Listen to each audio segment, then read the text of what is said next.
And there she is. Hello. Hello again.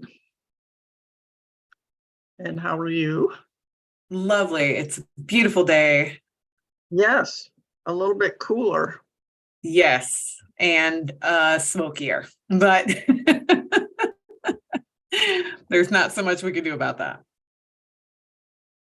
Well, we're not going to get any rain till the weekend. Well, I guess Monday. Yeah, I've been told by the internet that we're in a drought.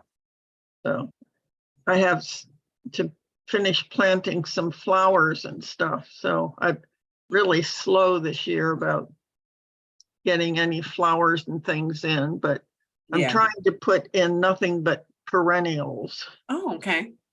So So they'll but come back next year? Pardon? I said so that they'll come back next year? Exactly. Mm-hmm. I always do end up putting some hanging baskets and things of annuals because they flower better. But Yeah.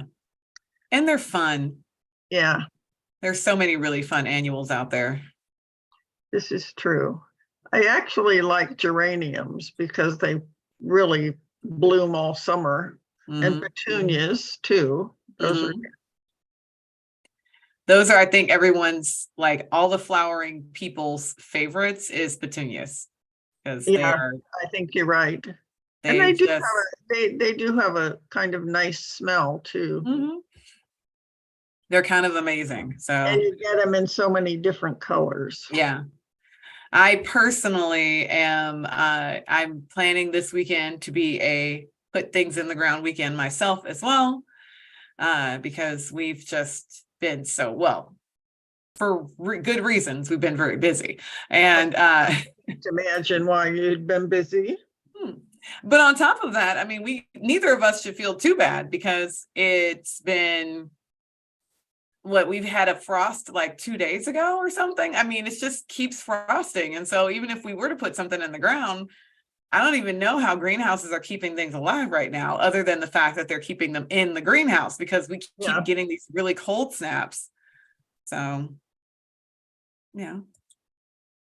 Well, I planted some sunflower seeds and they haven't done anything. So no, it's been too cold. Yeah, I guess that must be it. Yeah. So. It's been too cold and too dry. And so we need the earth to give us some more warmth and some more rain, and that'll help. Indeed. Yeah. So we got a couple minutes, and I guess we'll do the usual routine. So sounds good to me. Yeah, and I'm already live streaming on YouTube. So we're all ready to go. Good. I didn't check to see how many people signed up for today. Usually, I imagine in the range of 40 to 50. Okay. But we had a really good turnout for the event that we had at in Harvard, the event we did in person. Yeah. I'm sure that I know there's so many people there that don't even have websites, and some that don't even have email. So I'm sure that would be all new, good information. Yeah. And I think sometimes it's just a matter of even the ones who have it, knowing how to make it just the tiniest bit better, which is kind of what Bob and I both focused on. So it was great. Yeah. I think a lot of people who have learned how to do websites with all the nice tools don't know what to do with it after, or they don't really know how to construct a good website. They just learn how to do the drag and drop stuff. Yeah. Yeah. Okay, I am going to start the webinar. Here we go.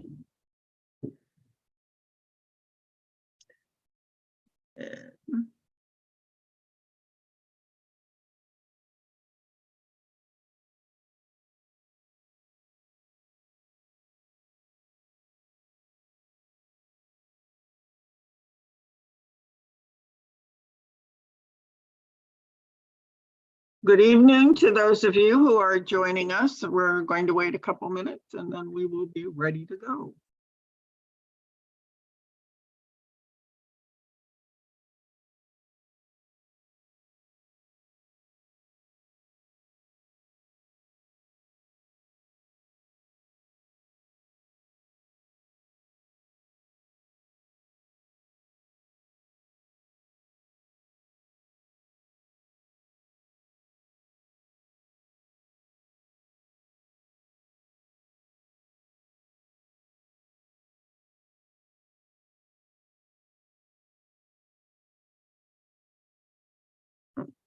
How are we doing here?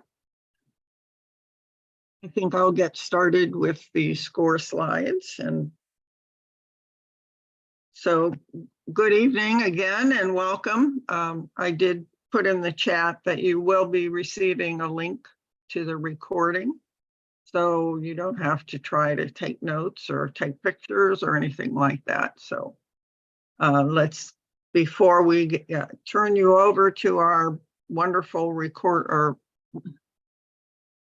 our wonderful presentation for this evening, I'm going to tell you a little bit about SCORE. And again, our mission is to foster vibrant small businesses through mentoring and education. Our hope is that every one of you as small business owners get the support that you need to be successful either in starting your business or growing your business. Small businesses drive the national economy as well as the Cleveland economy by creating small businesses and jobs and hopefully some wealth as well. So small businesses are over 95% of all the businesses that exist. SCORE is a large network of free volunteer mentors. We are all across the nation, from Los Angeles to New York to Dallas to Madison, Wisconsin. We are all over the United States. We have mentors from all different industries, all different experiences. So if you have a business that we in the Cleveland office can't help you with, we can find one of the other mentors among the 10,000 that we have who should be able to help you. So we have clients from all different walks of life. 10% of our entrepreneurs are veterans, and I'm very pleased to say that more than 50% of our clients are women. So women are taking over the business world. We offer mentoring, which we are doing both remotely and some in person as well. The same with the webinars and the training that we're doing. We are currently doing some in person, but most of them still being done via Zoom or some other online platform. One of our greatest resources is our website, and I encourage you to go there and look at the tools and templates that are available to you. There are also a listing of all the webinars that are upcoming, as well as recordings of all the webinars that we've been doing. So the one that we're doing tonight will be live streamed, like all the ones that we're doing now. So we don't charge for our services. We get support from the Small Business Administration, and we also get support from a large number of Cleveland businesses that want to see entrepreneurs be successful. This is a snapshot of our website. You can go and click on Find a Mentor if you don't have one. There is a small form that you have to fill out. And if you can be as clear as possible about what type of business you're interested in, it will help us match you up with a mentor with the right background. And again, you can see all of our workshops And also browse the library where there are articles, business plans, all kinds of tools that will help you get your business going. So I am going to stop sharing and turn it over to Mrs. McKee, who will do our presentation this evening. So welcome, Lindsay. Hello, hello, and hello to everyone who is joining us both in the internet and also here in this Zoom meeting. Hi, hello, everyone. Very excited to be here with you today. We are going to be talking about sort of SEO stuff and getting found online. And as you all know, because this is my jam, I love doing it this way. If you have not yet, I appreciate everyone who is saying hello. But I want you to end the chat, tell me who you are, what your business is, and where you are, because I always want to know. I'm just like nosy like that. I want to know where in Ohio you are. And if you're not in Ohio, I definitely want to know where you are, because where are you? That's so much fun. Like, we have people who come in from all over. And so I absolutely want to know where you are and get a good idea of what your business is and what you're up to. Now, if you are new here, you might be thinking, why does Lindsay want this information? It's so that I can use you as examples. I really want to use you and your websites and your businesses as examples. So if you give me all that information, it'll make it a lot easier for me to do a little bit of some like information sharing with you about your business, right? So, okay, Tasia, thank you so much. I've lived in Arizona. I'm not from Arizona, but I lived in Tucson for 2 years when I was in graduate school. So neighbor, hello, howdy neighbor. And so, yeah, tell me all the stuff so that I can help you out in the chat. Let's go. So while you guys are doing that, thank you, David. Thank you, Tasia. Keep it coming. I am going to get us started. And I'm going to warn everyone, y'all, I am an outdoor person. I was outdoors like for several hours today, just working and like getting stuff done. And as a function of that, my nose is full of soot because I didn't even think about the fact that we were under an air quality advisement. So I might have to blow my nose at some point during this workshop. I am not ill. I am awesome. but goodness gracious, I have the stuffiest nose right now from being outdoors for several hours. So forgive me. I'm still fine. I'm fine. I promise. Okay. Yeah. Keep it coming. Keep all the information coming. I love it. It's in the chat. I'm Lindsay. Hi. It's nice to meet you. I am your Grow with Google digital coach. Apparently, wherever you are, I am the Grow with Google digital coach for Ohio. I am also the founder and CEO of Predictable Results Marketing. And you can reach me at any of the information there on the screen. I always tell people, go ahead, reach out. If you have a question, let me know. And then some of you do, and then you realize that I wasn't kidding when I said you can email me and I will respond. So I actually helped someone recently who didn't know how to find their Google My Business or their Google Business profile. They couldn't find it. And I was like, let us find it together. So I helped them find their profile and locate what email address it was under and all that jazz. And it was all because they emailed me and got on my calendar. So there's no shame at all in you reaching out and having me help you figure things out and find things. So go ahead. Sorry. Apparently my nose was not the only thing disturbed by being outside. Like I said, I'm just going to have to deal with it. So today's workshop is all about search engine optimization. And I love the fact that you guys are giving me your businesses in the chat, because I can actually think about already, just from some of the businesses that you have named, several things that you can get out of search engine optimization. So when we think about search engine optimization, a lot of times people think really high level, like I'm going to be fancy and use keyword research and blah, blah, blah. And I'm here to tell you, it isn't even remotely that complicated. And the reason why it's not is because a lot of the things that are going to help you to get really optimized with your business are just things that you can do based on this question that is on the screen right now. How do people find the things that they want and they need? They Google them. But I want you to remember, for your own sake, that people don't Google smart questions. They Google the best, most dumbest questions on the planet. And it is awesome. It's actually really good for us as small business owners, because if you can think of what people are Googling for your business to find you, even if they don't know who you are, if you can think of what those things are, then you will have significantly higher likelihood of success. Like just amazingly higher likelihood of success.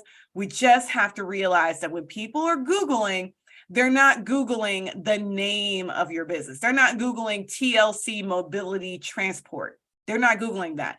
They're Googling other things. And so what we're going to focus on today is actually helping you to figure out, what exactly are people Googling? Like, what are they putting into the internet? And then how can we leverage that for success for your business? So right now, and this is huge for a good portion of you, including the last two businesses, Thad, all of you who have location-based businesses, I want you to think about the fact that 80% increase. There has been an 80% increase in the term local attached to business searches, which means that people have increased the use of the term local and whatever other thing they're searching for. So if they're searching for, hi Elizabeth, if they're searching for countertops or sinks like Thad's company, a lot of people are going to say, whatever the term is they Google, which we'll get to in a second, near me, or they'll say local, or they'll say in Kinsman, or in novelty. Like they'll actually name a neighborhood or they'll name a location.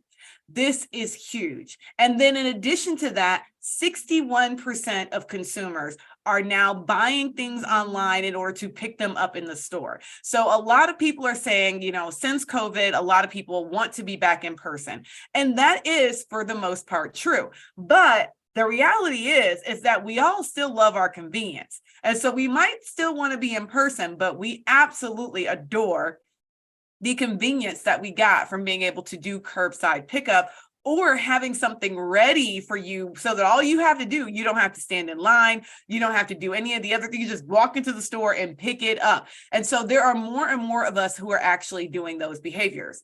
So whatever it is that you're offering, you want to be thinking about the fact that the majority of people, the vast majority of people, are doing their searches like this. They're asking for local things, and a lot of times they're asking for the dreaded hybrid experience, where they want to have part of the experience be online and then the other part of the experience be in person.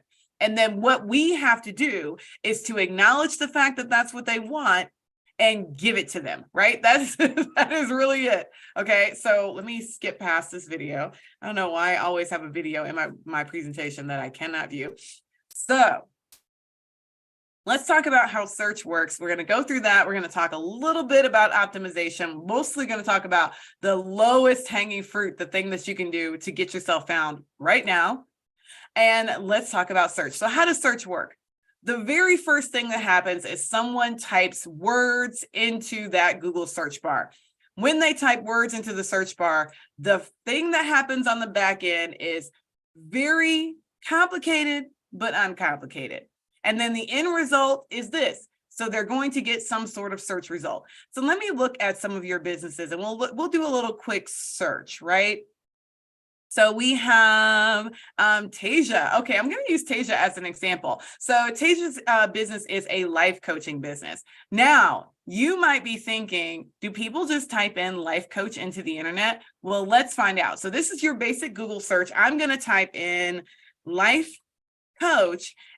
And you see, I didn't even have to type the word near me in. It's the second one in there, life coach near me. And then after that, we've got Cleveland, we've got versus therapist, we've got all sorts of things. So I'm going to go with near me. And then what happens? We're going to get an advertisement right here at the top, and then another ad and another ad. But the next thing that happens is that we get a map. And we get Ryan Mayer, ADHD life coach. Amazing. First thing that comes up. And so what we want to make sure that we're doing, if we're Tasia, now Tasia's in Arizona, so she was clearly not going to come up in my search because I am here in the good old Ohio. And so she's not on my map anywhere because this map is just of Northeast Ohio. But what Tasia wants to happen is if someone does type in the term life coach near me, Tasia wants to come up. How does Tasia get found here? The answer is actually pretty simple. We're going to get to it in a minute. We're not going to talk about that right now. I want you to know why the results came up the way that they came up. So let's talk about it. Behind the scenes, when I typed in life coach near me, basically Google has an entire copy of the internet and they scan it. They scanned the entire copy of the internet. They rank ordered everything that was related to life coach near me. And what they did was gave me, Lindsay Sims McKee, the very specific results that you and I both saw. Those results are I am basically the only person who would get those exact results. Everybody else who searches is going to get a different set of results. All the way down to the fact that the first coach that came up was an ADHD coach. This is because Lindsay has been on a journey of discovery and the internet knows that. So Google knows what's going on with me. And it's like, wait a second, I think she's the kind of person who might need an ADHD coach. And so because they know that, they're serving me up very specific results. So if someone was in the room next to me and searched life coach near me, even if they're in the same house using the same internet, they would get a different result. Why? Because they're a different person who has a different internet history and because they're on a different computer. Now, if someone used my computer, I'm on my own computer right now. If someone was logged into my computer and used my computer to search, they would get my results. So that's just so we're not confused. If you're on like a library computer or some computer that is public domain, meaning a lot of people use it, you're not going to get particularly specific results. But if you use your phone, which is yours and has all the specific results for you, or if you use your own computer or anything resembling a computer that you own, you're going to get results that are very specific to you. And so will everyone else. Now, how is this an advantage? This is a huge advantage for every single one of us, mostly because Google knows your customer very, very well. All you have to do really is tell Google enough information about you as a business owner for it to know that you are the answer to someone else's problem. So that's the real rub here. That's the thing we're going to be talking about. So if you have a countertop and sink business, if you have a mobile transportation business, if you have a landscaping or land maintenance business, whatever it is, you want to make sure that you're giving Google enough information about your business for them to serve you up to the people that they know you're a good fit for. Does everyone understand that? Do you all understand what I just said there? This is not magic. At this point, you're no longer doing what we used to do, where it was all about trying to, as people used to try to game the system and try to get as many keywords in their website as possible and try to get, no. We're not trying to do that anymore. What we're really trying to do is make the best representation of what we actually do and who our customer actually is, so that when our customer is searching and Google has a copy of our website out there, it knows, oh, Tasia's business is the exact answer to this person's problems. Tasia does these things, and this person has been searching for these things, and it matches right up.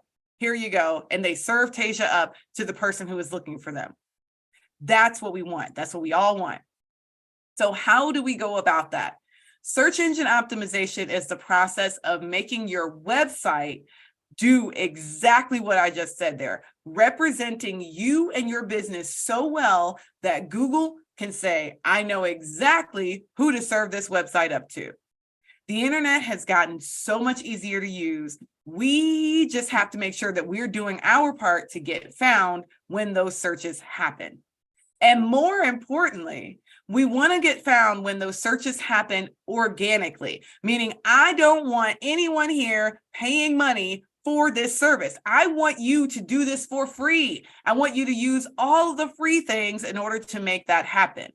So what are the free things that we can start doing? So the first thing that we can start doing is thinking about what those terms are that people are going to use to visit our website.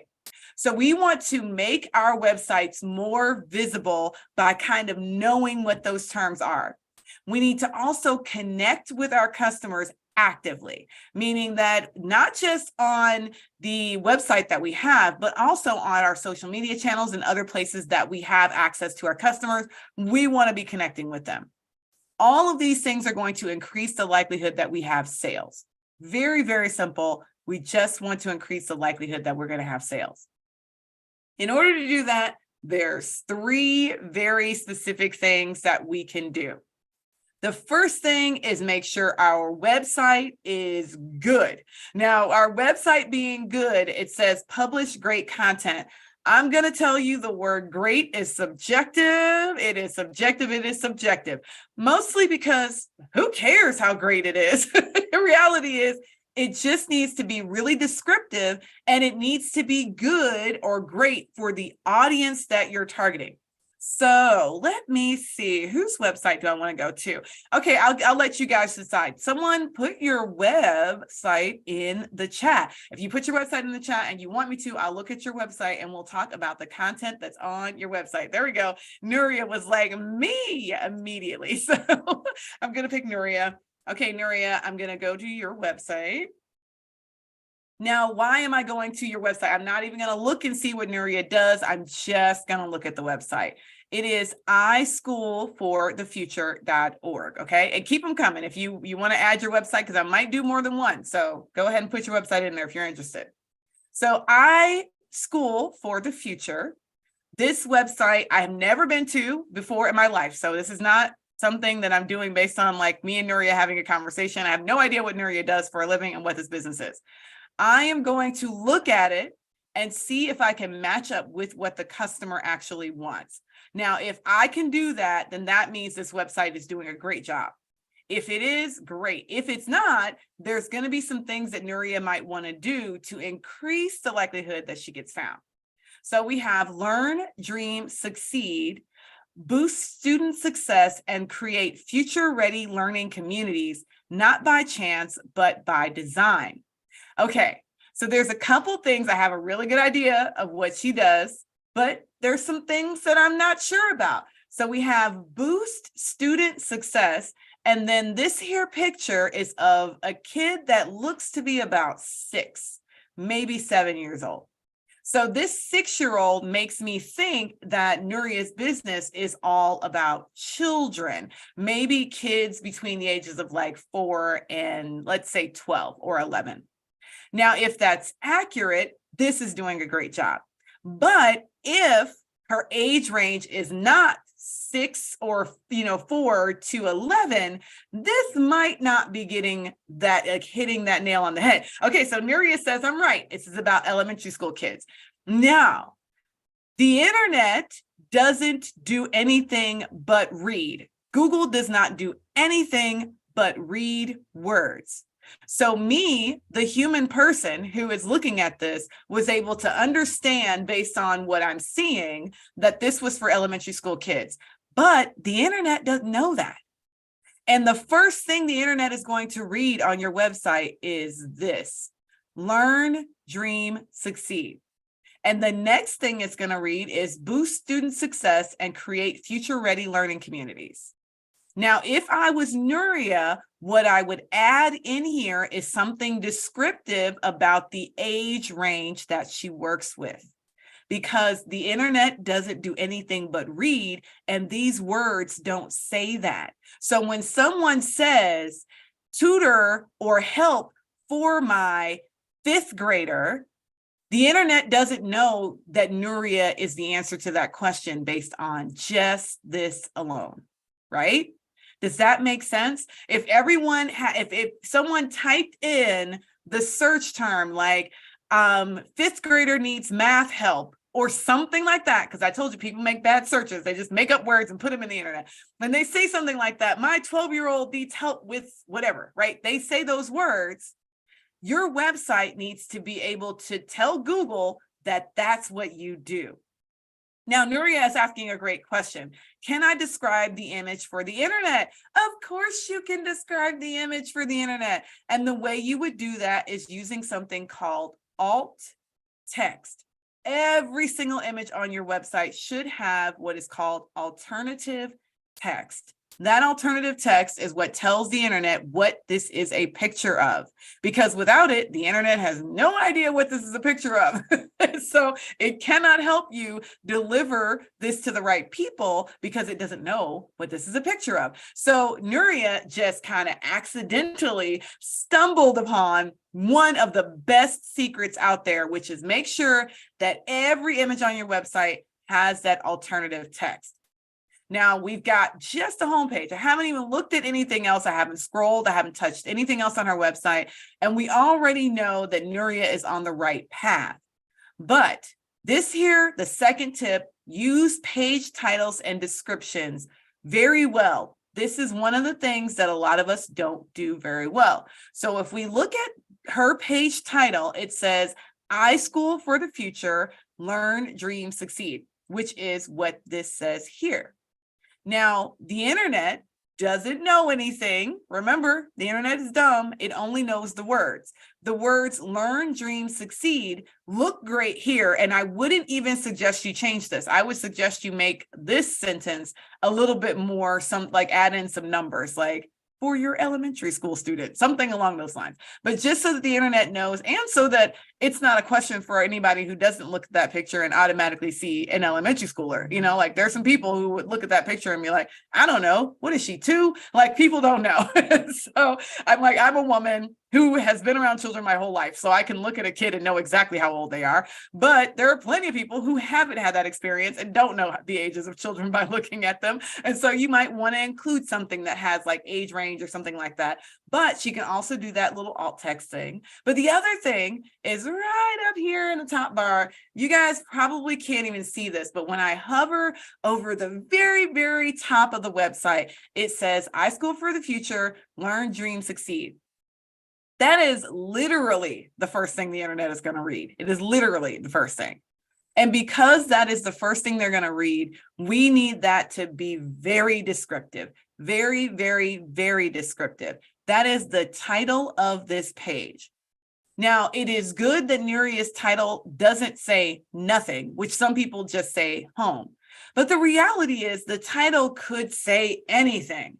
And so what you want that title to do is all the heavy lifting. You want the title to say what it is that you actually want people to know about your business from the first second they land on your website. So I want you all, everyone here in the chat, to tell me what is the one thing that you want people to know the first second they land on the website. Go ahead, type it into the chat. We are going to talk about it because that's the thing that needs to be on your homepage. That is the thing that needs to be the title of your homepage. It needs to be the first thing that people see. So put it in the chat. What is it that you want people to know first? Okay. So Casey is in-home breastfeeding and postpartum support. Casey, that is so clear. Amazing. I want everybody to give me something Casey like here, like in-home breastfeeding and postpartum support. That says all the things I need to know about what Casey does. Beer, wine, seltzer, homebrew, making kits. Yes, Robert. This is what I'm talking about. Getting super, super specific. Complete solutions general contractor. I like that. Okay, so throw pillar designer. You guys are getting it. Yes. Okay, so you're getting the idea.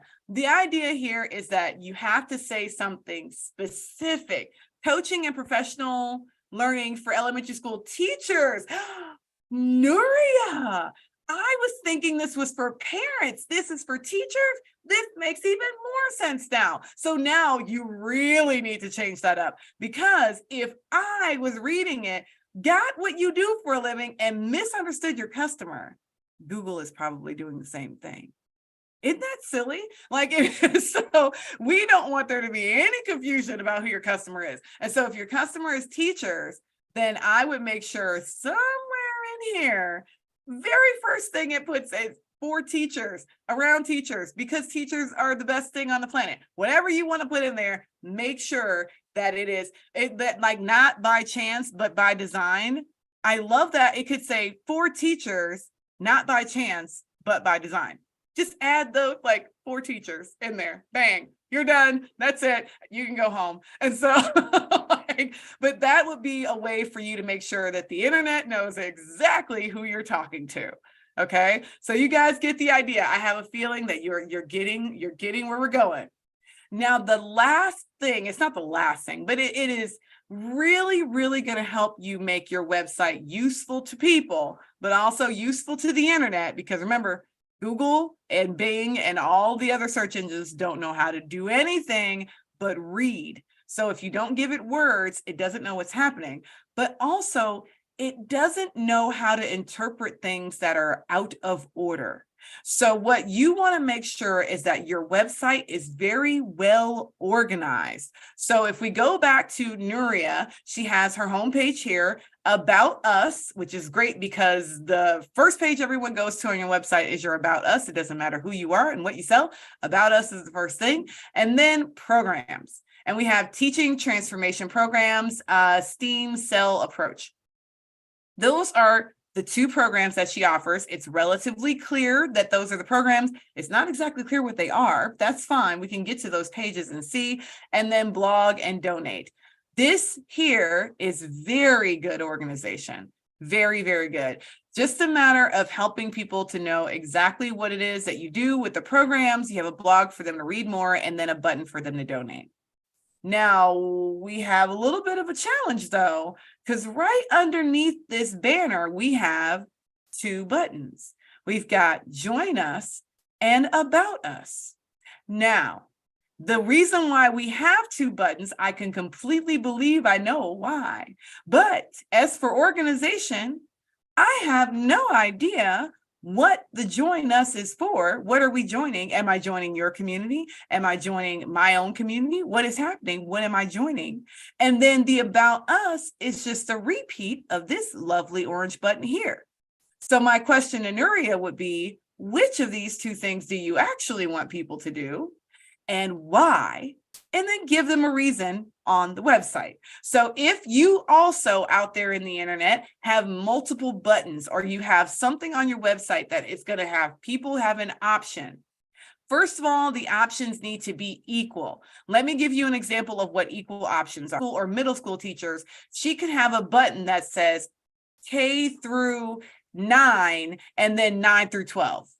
Those two buttons would be completely equal, meaning that if you were a K through 12 or K through 9 or K through 8, I should say, teacher, you would click on that button and it makes complete sense. There's nowhere else for you to go. And if you were a 9 through 12 teacher, you would click on that button. It's like super clear. They're equal. You're just going to go on your path. That's for you, right?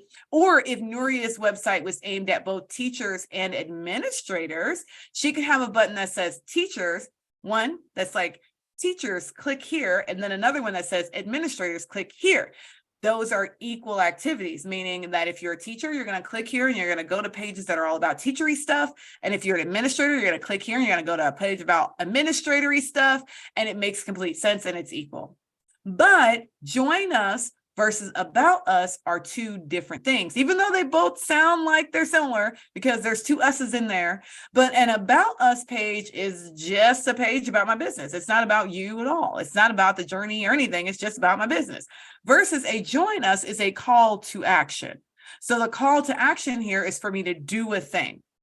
I love calls to action. I want you to have them on your website. They are amazing, but you don't want to match a call to action with a call to procrastination, because with this About Us button, we're going to ask people to don't do anything proactive just now. Read more about me first. Do we really want them to do that? No, we want them to join. So since we want them to join, we may want to remove this About Us button. This goes to organization, like directly to organization. What is it that you want people to do? How do you want them to do it? And only ask them to do that one thing. If you want to create pathways on your website, because maybe you have multiple types of customers, because I am looking here at some of your businesses and some of you have clearly defined multiple tracks. Like you have a track here for this type of customer and a track here for that. You might put 2 buttons, but only thing on that button is going to be customer number 1, customer number 2. That's it. Everything else, it needs to go somewhere else because you want to stay organized, right? The website needs to be clear for anyone who's using it, no matter how genius level or not they are, right? We want it to be very, very simple. Now, in addition to that, you want to make sure that your website is based on what people are actually searching for. So I'm going to use, I think it was Tasia. If I'm wrong, Tasia, you just have to tell me. But I think it was Tasia who had the life coaching business. He's just like way up in the chat now. And so for Tasia, I'm looking at the term life coach and wondering, if Tasia's a life coach, is life coach the right term for her to be using on her website? There are ways to find this out. The best way to find out which terms are very popular, maybe even in Arizona, if she works mostly with people in person, then what Tasia can do is go to trends.google.com and type in her term. So I'm going to type in the term life coach. And when I type in the search term life coach, I'm going to get a lot of information. This here is telling me the interest in this term over time. So over the course of a year, it looks like, yeah?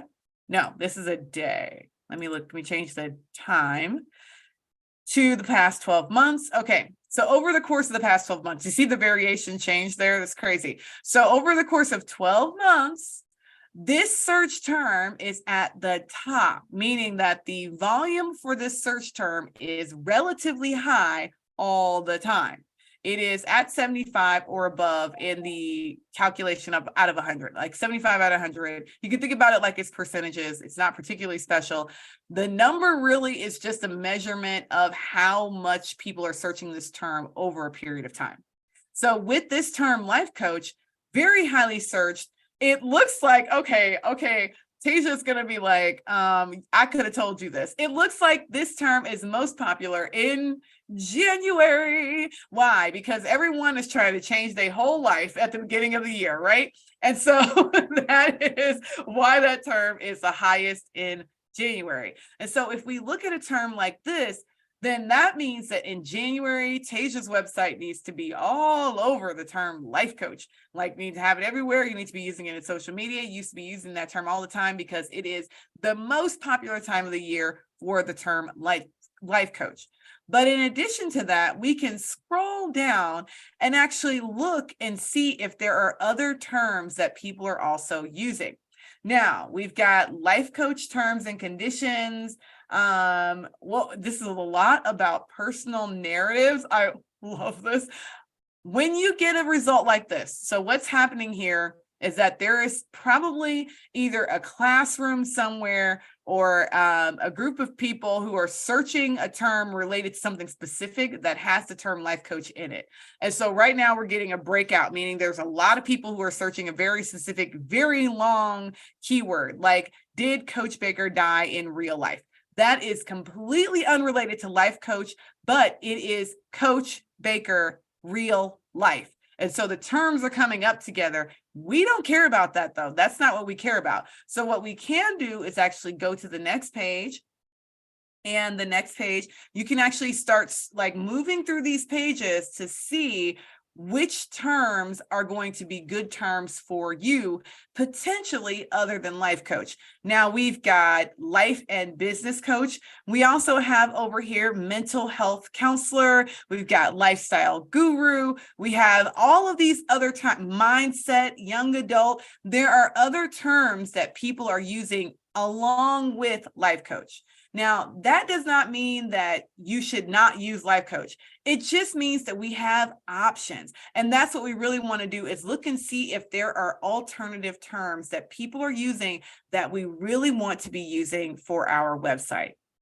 Yes, so you can. So Casey is asking the question, is Google Trends looking at a term specifically, or is it looking at it globally? Like, how is it looking at this term? It is looking at the term, unless you tell it otherwise, in the United States, because I'm in the United States. So when I look here, it says United States, but I believe I can type in Arizona.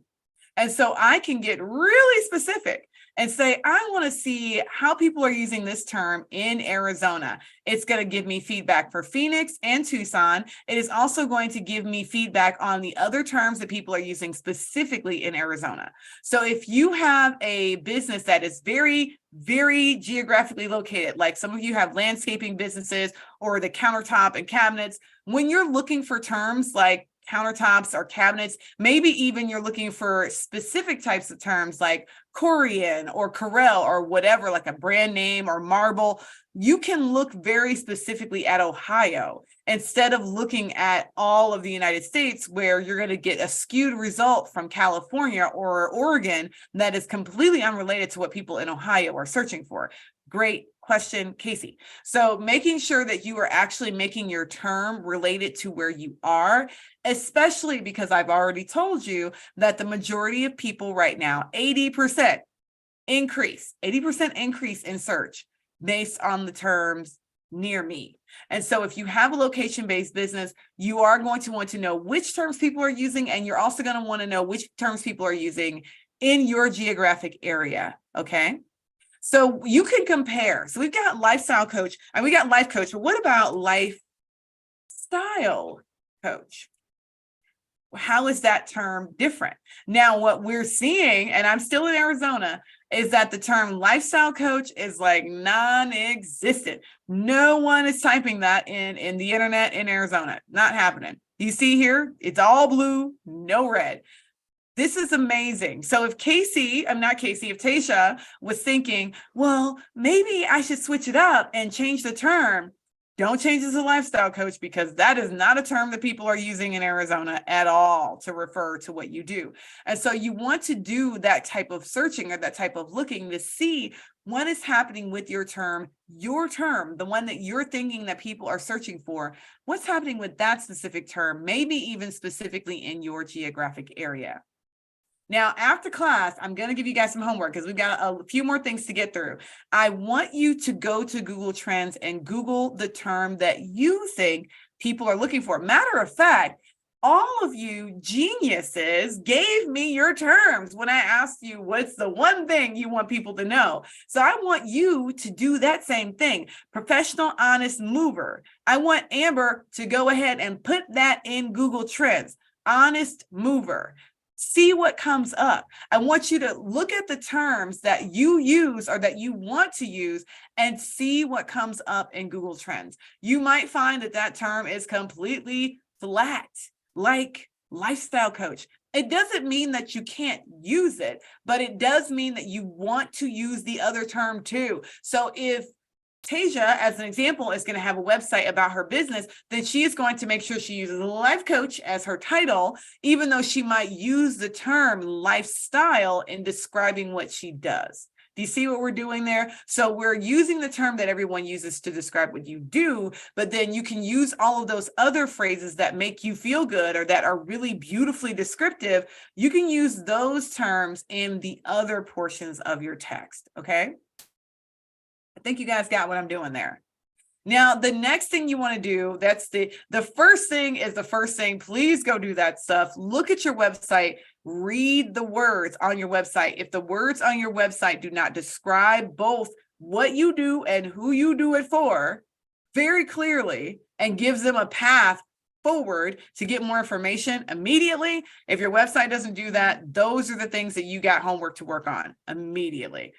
After that, like if you can pass that test pretty quickly, like I think I'm gonna forget your name now because life, Nuria. Nuria has maybe 1 or 2 tweaks to this homepage and she's off to the races, right? So once she gets those 1 or 2 tweaks done, Now she needs to worry about some of the other things that are going to make her website a little bit more competitive in that search, like having a website that loads very quickly. So when I went to Nuria's website, I didn't even type it in. I just copied and pasted it into the internet. It came up immediately. That is a good thing. Some of us, even me, if you go to my website, it takes a few seconds for it to load, a few more seconds than it probably should. You want to make sure that your website has a fast load time, because more than 50% of people are using their phone to go to your website. More than 50. And what happens if it takes too long for a website to load up on your phone? Somebody tell me what happened. What happens if it takes too long for a website to load up? I want to hear y'all say it. They leave. Yes, Robert. Yes, or you go back to search like a child. You're like, I don't know. And they go right back to the search as if you hadn't already landed on the answer. When it takes too long, you leave. Either you go back to the search, or you swipe over to Instagram, or you do whatever it was you were doing before. We all do that. We just leave. So you want to make sure your website is loading very fast. You also want to make sure that your website works on every browser, because you might be a Safari user and you are all about that Apple life. But despite what Apple tells y'all, they are not the majority OS in the world. They are not.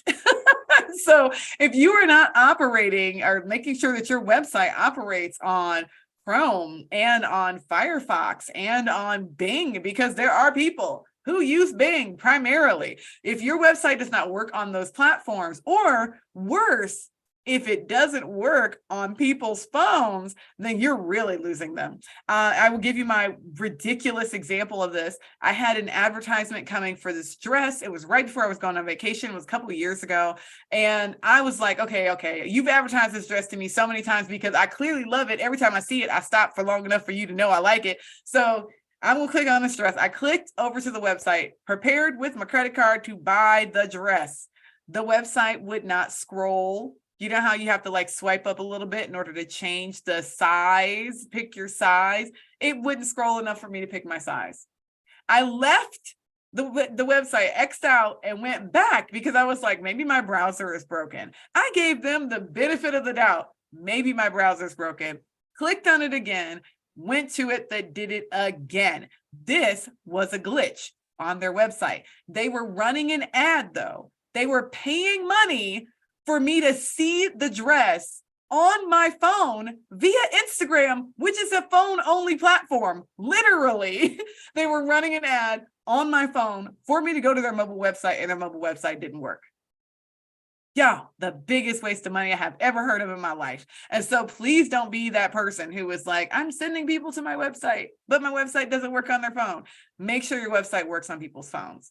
And there are ways to do this. So you don't, Nuria with the good questions. You do not have to search, like you don't have to go out there and buy a, PC if you have a Mac. Like you don't have to do anything close to that. There are tools that you can use that are going to help you determine whether or not your website is mobile friendly.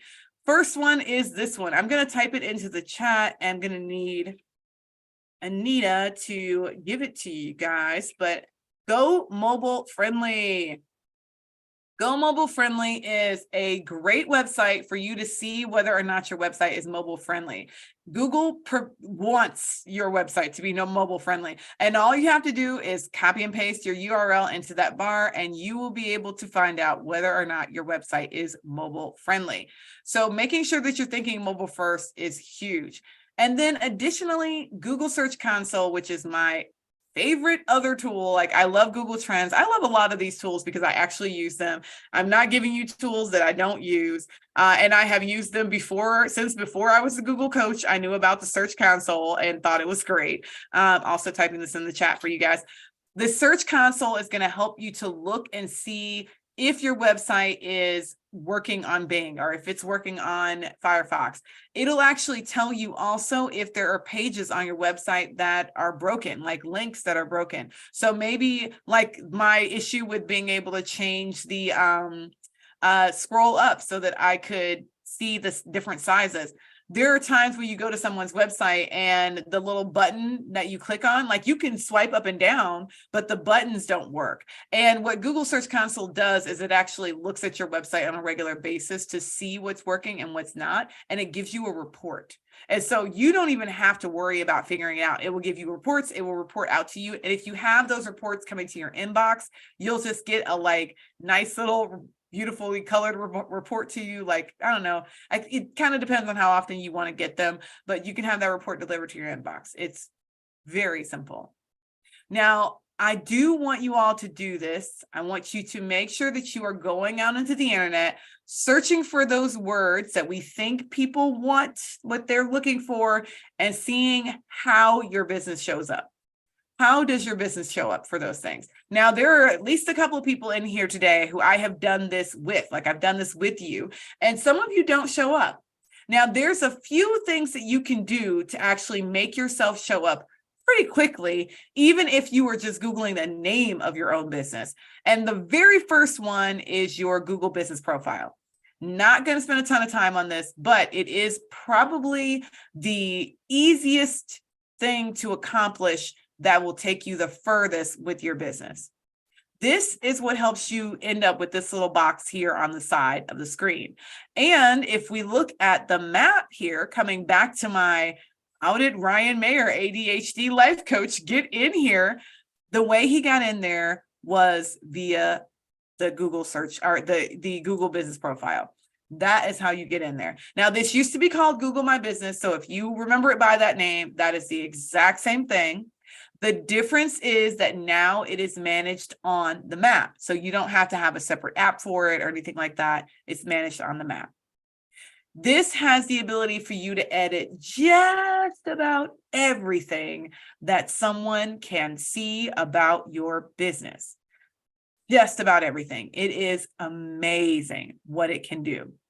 And so what you want to do, so back at the very beginning when I said, if you are a ADHD life coach, or if you are a ASD life coach, or if you are a life coach for women in transition over 40, whatever the thing is that you are a life coach for, you would want to make sure that in your business description and in your business info, you are spelling it out for people, because this information here gets found by Google immediately versus the iSchool website. So we've got Nuria's website here. Nuria is going to go make a couple changes to her website. She's going to make this website a little bit better, a little bit better, a little bit better.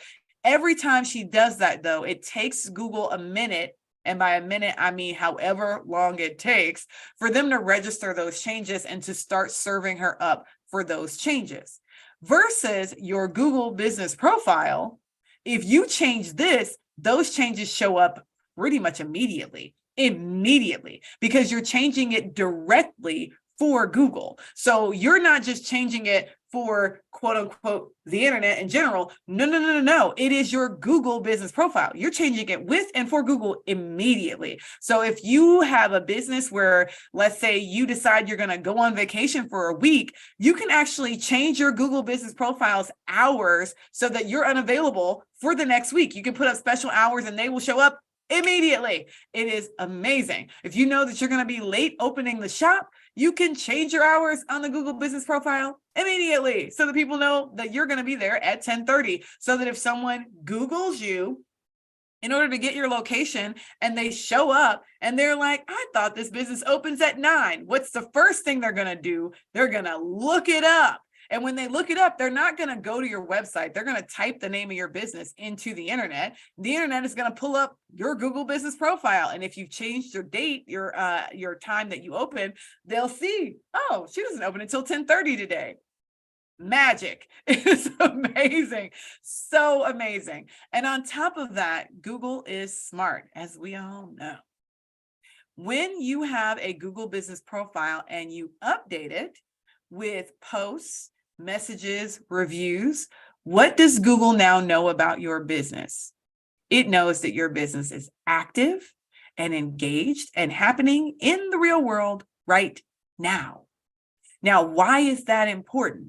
Because there are thousands of businesses that are no longer in existence that have Google business profiles, and they never closed them. They never did anything to them whatsoever. So those are dormant profiles that are being delivered potentially to people. And so what do you think Google is going to do? If your profile is active and clearly you are in business, clearly you are a life coach who is doing business right now because you just posted on your Google business profile an image or a post about an offer that you have, or a post about an event that you're doing, or whatever it was that you posted about, what are they going to know about your business? They're going to know that you're still in business. And so you want to make sure that you're posting to your Google business profile pretty regularly, just if nothing else, just to raise your hand to Google and say, hey, yo, I'm still in business. Because yes, businesses go out of business all the time. They close up shop for good and bad. It doesn't even matter. But if they're doing that, then some of them are out there with these Google business profiles that are competing on the map for your business. They're competing against you. And one of the best things you can do is update your profile so that Google knows that you are real, you exist, and you're doing work right now, right? So keeping that profile updated is huge. And yes, if you are using a third-party posting software like Hootsuite, a lot of them do post your Google business profile. So you don't even have to be there posting all the time. You can actually schedule your post out just like you would any other platform and make your life easy. Just amazing. So the first thing you want to do is make sure that you actually have a profile. And if for some reason you don't, let's say you don't, like you're Tanisha Taylor, and I want to make this map bigger so that we can see her profile. So we're Tanisha Taylor. We've got this coaching business. We've got this profile. If for some reason this profile was yours, you're Tanisha, and you're like, this is full, but this information is wrong, right? Maybe you are no longer at Darrow or whatever. There is a spot where you can claim your profile. Now, this profile has been claimed, so this spot is not there, but there's a spot right here at the top before you even scroll down that says, claim this, or is this profile yours? So before you go out there and start a brand new Google business profile, you do want to search for your business and search hard. Type every variation of your name that you can think of, scroll all the way out in the map to make sure that you're not there anywhere before you go and start a profile, because sometimes there's an old profile that has been created. Let me see if Roses does. There might be an old profile that has been created. I'm not seeing the little claim thing that will be out there that you didn't make, that you can claim. That is yours. It's about your business. So you always want to make sure it's your business. But if you haven't yet, search it out, see if it's possible that you have something out there already that you can just claim. Now, if I have a Google business profile, do you have to have it linked to a website, or have your website be WordPress? No, you do not. That is a good question. You could have a basic website. Matter of fact, you don't even really have to have a website linked on your Google business profile. You can just have your hours that you have in business, your location, whether that's a geographic area or a specific address. That's all you need. That's all you really need. Okay, so I'm going to talk about advertising for absolutely 2 seconds. I'm actually going to skip this video. It's about Jam. It's a lovely video. If you want to skip the line, so let's say you are Tanisha Taylor and you want to show up first. You're like, why am I not the first person on the list? You want to show up before I even scroll. You want to be on the list. The thing that you would want to do is ads, because ads are going to make you significantly more likely to show up. The thing is, ads are just like everything else. You still have to know what people are searching for. The good thing is that with Google Ads, you can control everything. You can control how much it costs. You can control when they start, when they stop, how much per day you spend. If you just get really uncomfortable with the amount, you can stop the ads at any point. It's amazing what you can control. And there's even a thing called Smart Campaigns that makes it so easy for you to start your ads. It's crazy. Just immediately get started with ads. There's a checklist. You do not need that right now, but I would say the most important thing, because I'm not going to go through everything with advertising. The most important thing is knowing what those keywords are. Those are hugely important, because with keywords, those are going to be the thing that actually get you found. On top of that, matching your keywords to the locations that people are searching for, very, very useful. Okay. Now let me answer Leslie's question. Yes. So if you have a business, so Leslie's asking if your business is not brick and mortar. So maybe you are a business like a life coach where you are not, maybe you're a life coach who has people who come to you virtually. As you can see here, Life Coach Near Me, there's all these people who are coming up, and not all of them are working out of their house.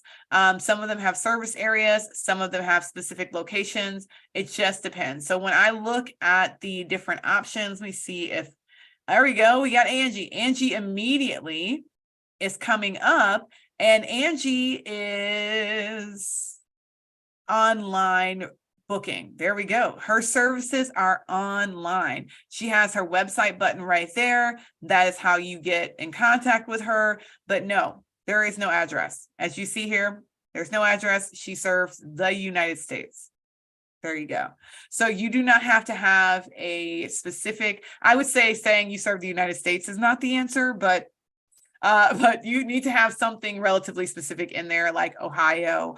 I say that the majority of business owners, even if you serve quote unquote everyone, the majority of your customers are still coming from a specific place. So that might be the state of Ohio. It might be Cuyahoga County. It might be a combination of Cuyahoga, Stark, and Lake counties, but it's going to be somewhere very close by.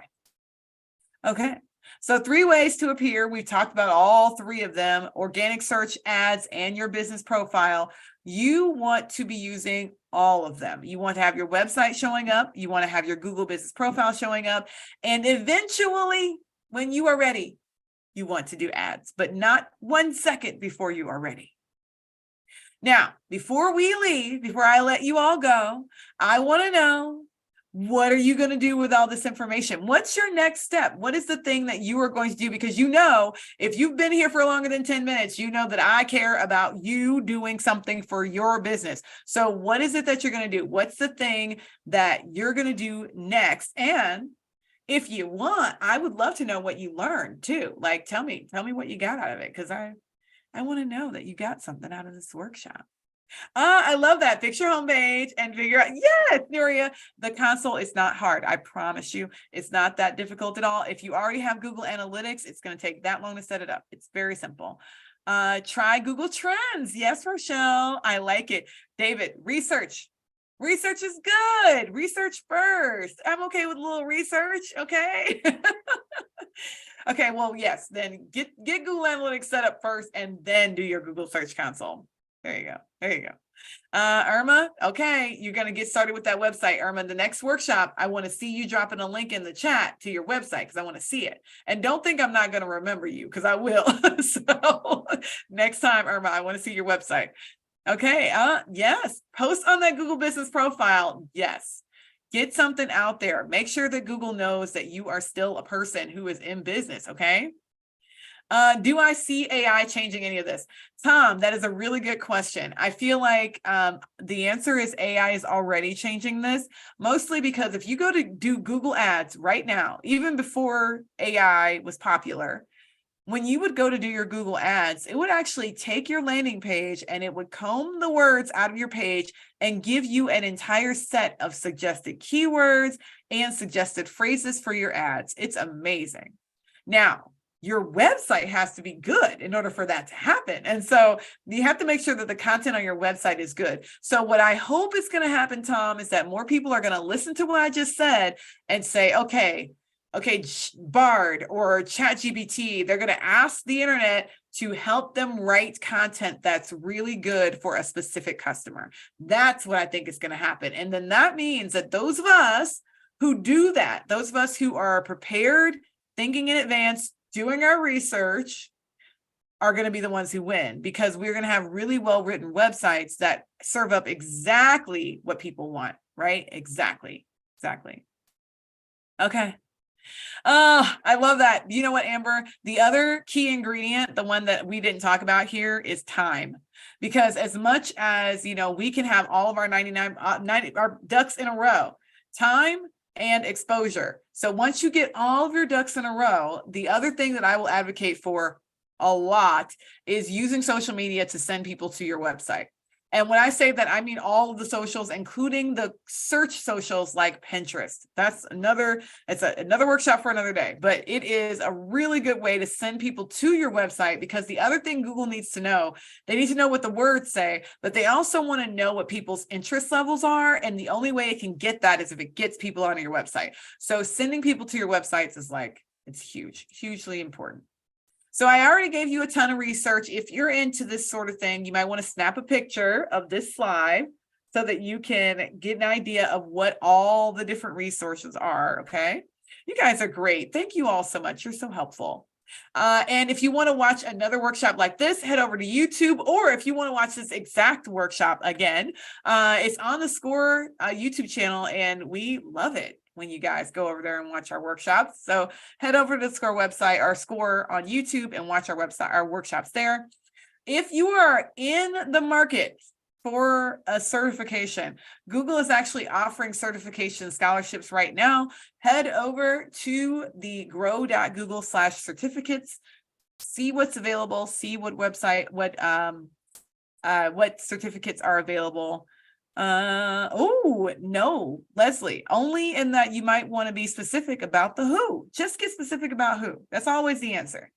And if you want more training just in general about you have students and teachers that you interact with, if you're Nuria, or if you have a location-based business like the landscapers, or if you know people who are job seeking like the life coaches, there's all of these resources that you can have access to help your customers as well.